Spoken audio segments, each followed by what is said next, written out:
start? Yes. Uh, Well, for the last 4 years, ever since the ATSDR released the report in August of 2018, and after looking into, among others, Sue's case and trying to develop an understanding of what happened in the Willowbrook community, fighting for 4 years, being removed to federal court, coming back to state court, engaging in a number of discovery battles. We finally got to trial.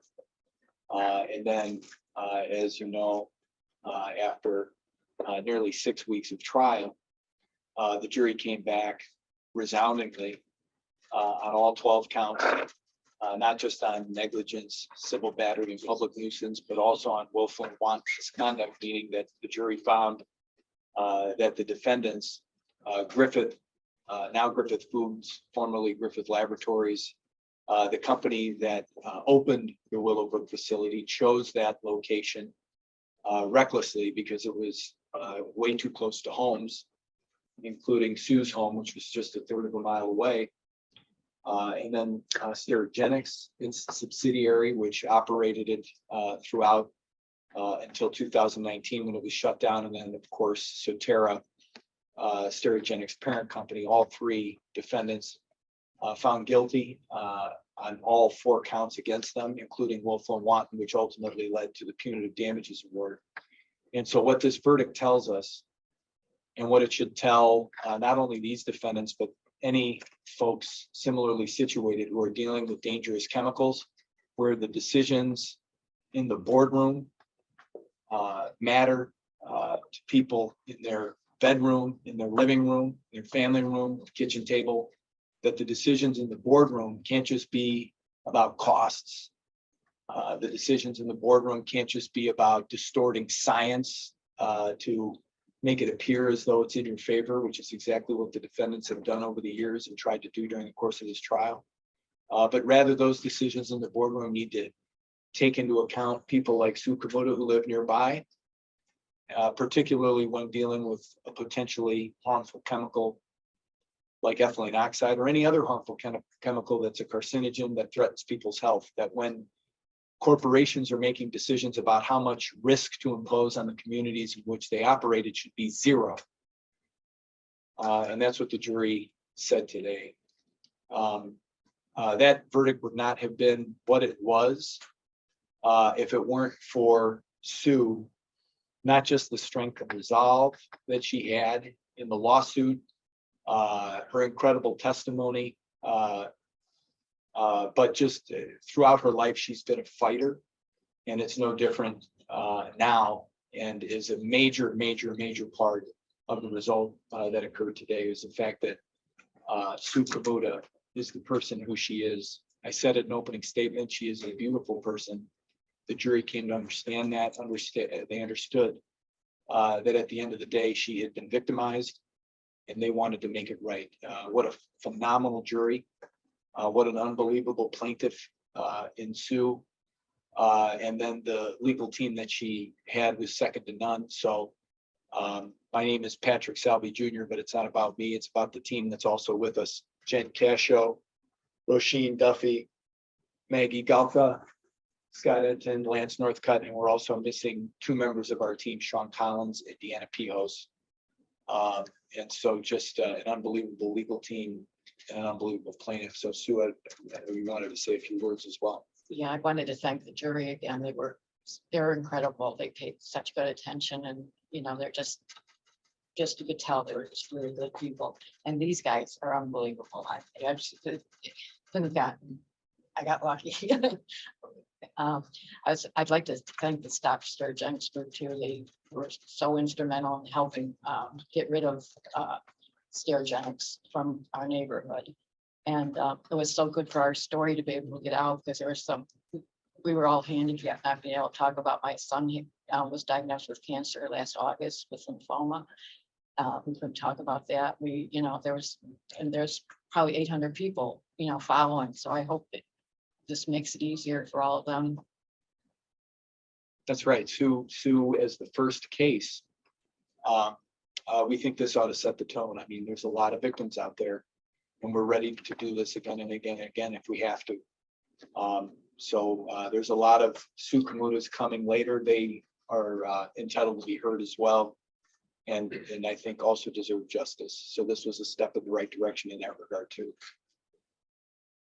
So we can ask, what was going through your mind when the jury came back and said guilty on this count? Guilty. Oh, that was the best 3 words I've ever heard. Honestly, it was just such relief. You know, what came after that really didn't matter. It was just hearing that. I was so afraid that we're gonna, you know, I couldn't imagine watching them get excited after the jury if, you know, if they had been found not guilty. So I was so relieved.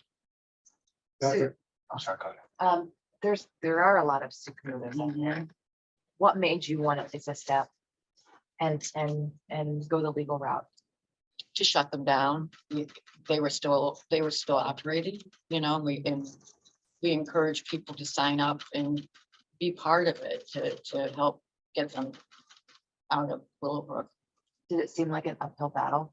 Yes, it's been a long 4 years. Patrick, at one point, the defense said, if there is no cause, there is no case.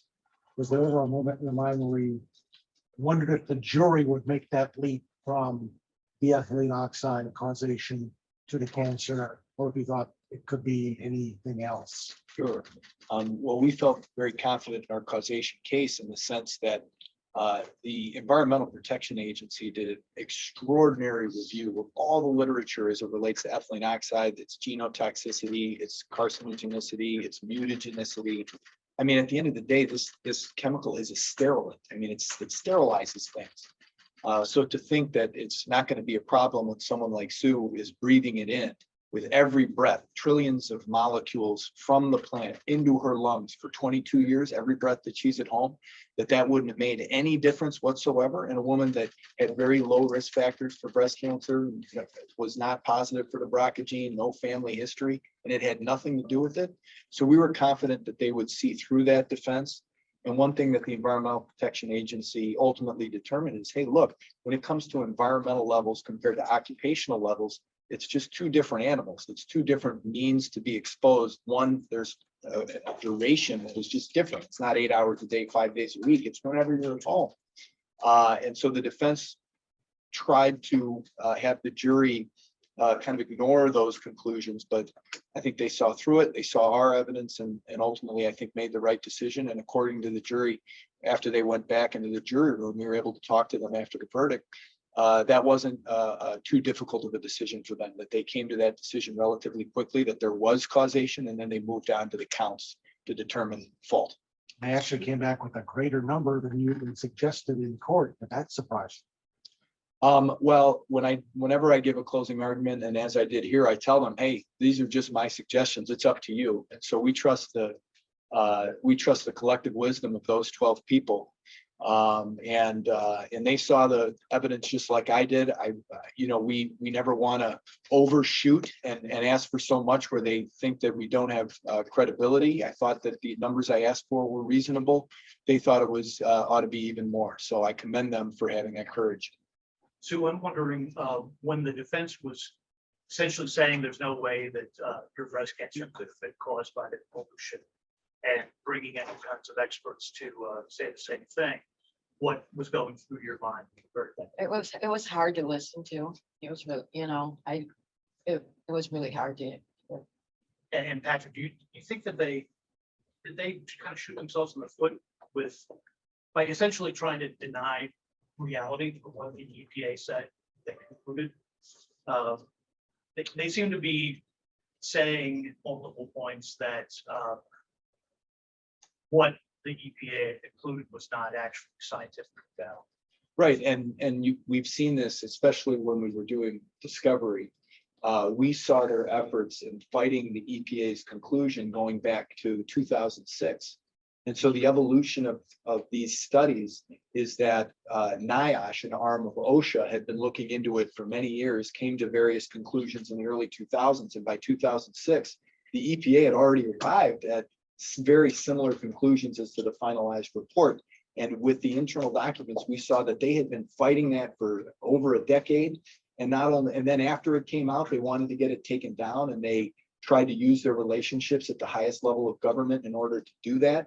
And so we shined a light on all of that for this jury so that they could see the credibility of what they were saying. And so when you say shoot themselves in the foot, I think what was very telling for the jury is if there's nothing to see here, why were you fighting it all this time? Why were you so afraid of their conclusions? Why not just allow the governmental agency to arrive at a finalized report? Instead, you were fighting study. You didn't even want studies to happen. So I think the jury saw that. The other thing is they called an expert who in a former life was with the EPA for a very long time. And one of the things he said on direct examination is he was proud that he was part of the team that brought the acceptable arsenic levels down. Okay. Well, how could it be that he's proud of his work at the EPA when the arsenic levels came down, but then here when IRIS brings the levels for ethylene oxide down, it's just some irrelevant reduction that has nothing to do with people's health. The jury saw right through that, and they saw that environmental levels can indeed be dangerous, irrespective of the evidence they put in front of them. So try as they may, I think the facts came through. Patrick, I've got a question for you. It's a melding of the last two that you've answered, but moving it forward, is there any specific evidence, whether it be the internal documents or testimony from the CEO, any specific evidence in this case that proves successful, that'll make it easier or set precedent for the other cases that are pending? And then also on the other end, is there anything that the defense brought forward that was shot down that will also aid in further lawsuits?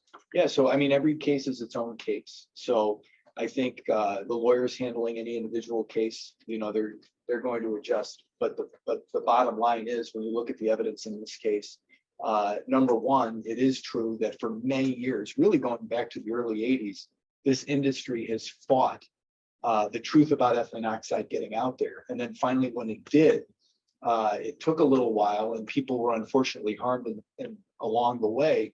But when it finally did in 2016, and then specifically for Willowbrook in 2018, there was no hiding anymore. Plus, we were able to do discovery, and there's voluminous evidence that shows that they've been fighting it for decades, quite frankly, in our estimation, in an underhanded way, in a way that was designed to frustrate government investigations going back to the 80s and 90s, and in a way in the last few years that had nothing to do with the truth, but just what would be best for the Soterra stock price.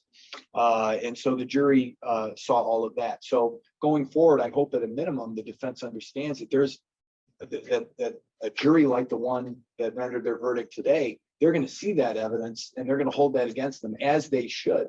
And we hope that every jury coming thereafter does the right thing the way that this jury did. I hope that answers both of your questions. I think so. I think though on the defense end, something that maybe they used in this case that either might give you optimism in further cases, that if they try to use that same defense, that it'll not hold ground, or something like even the commonality of breast cancer.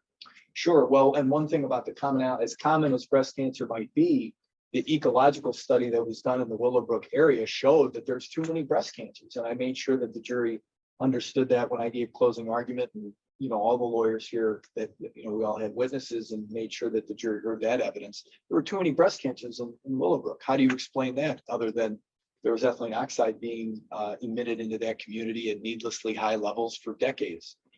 So I think that's one very important connection with respect to the 2019 Illinois Department of Public Health report.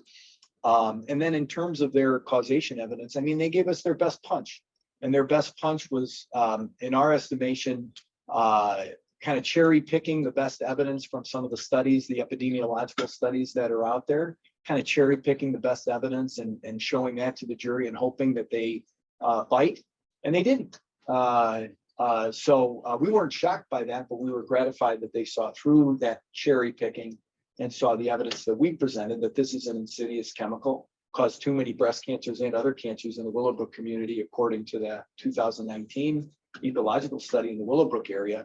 And just by its very nature is just very dangerous to human DNA when it's inhaled. And just real quickly, the cherry picking, that include like the nearby highway issues from that.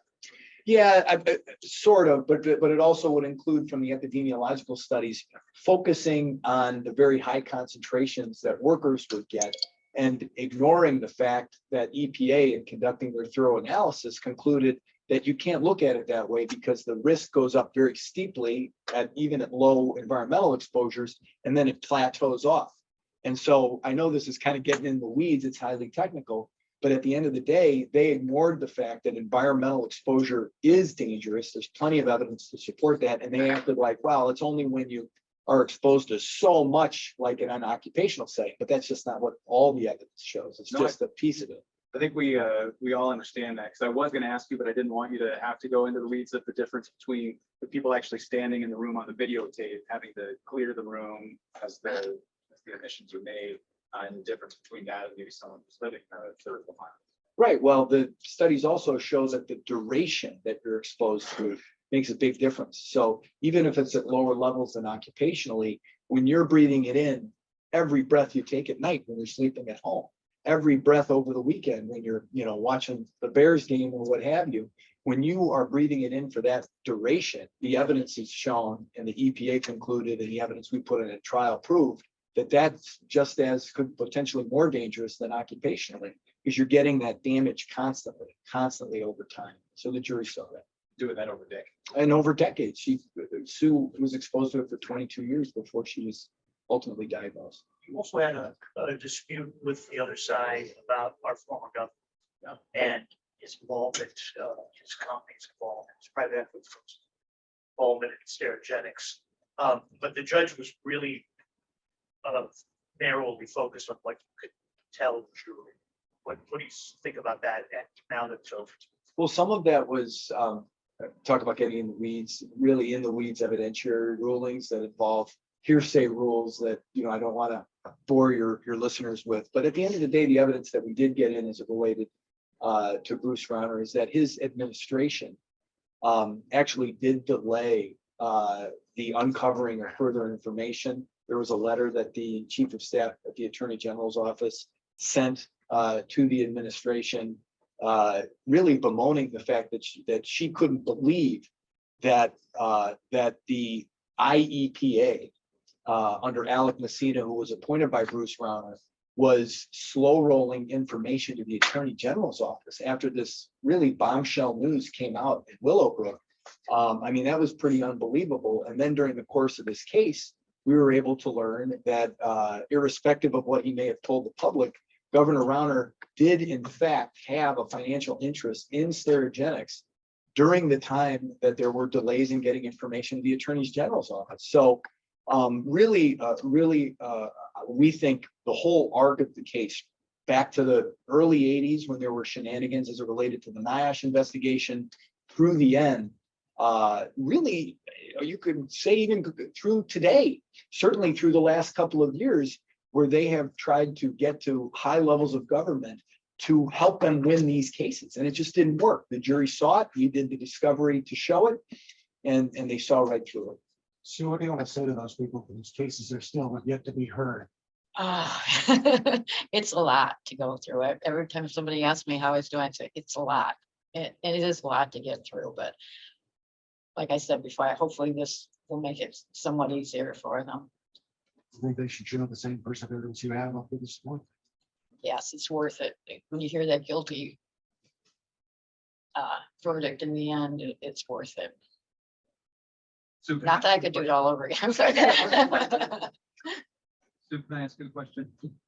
Is there anything after your experience with this that you have to say to anybody, not even involving these suits with Sterigenics involved, but anybody experiencing some sort of wrong at the hands of corporate, whether it be from environmental impacts or health impacts or anything else like that, after your experience with this and being strong and seeing it through, is there anything that you have to share for people maybe thinking that they should say something about something that they're concerned about?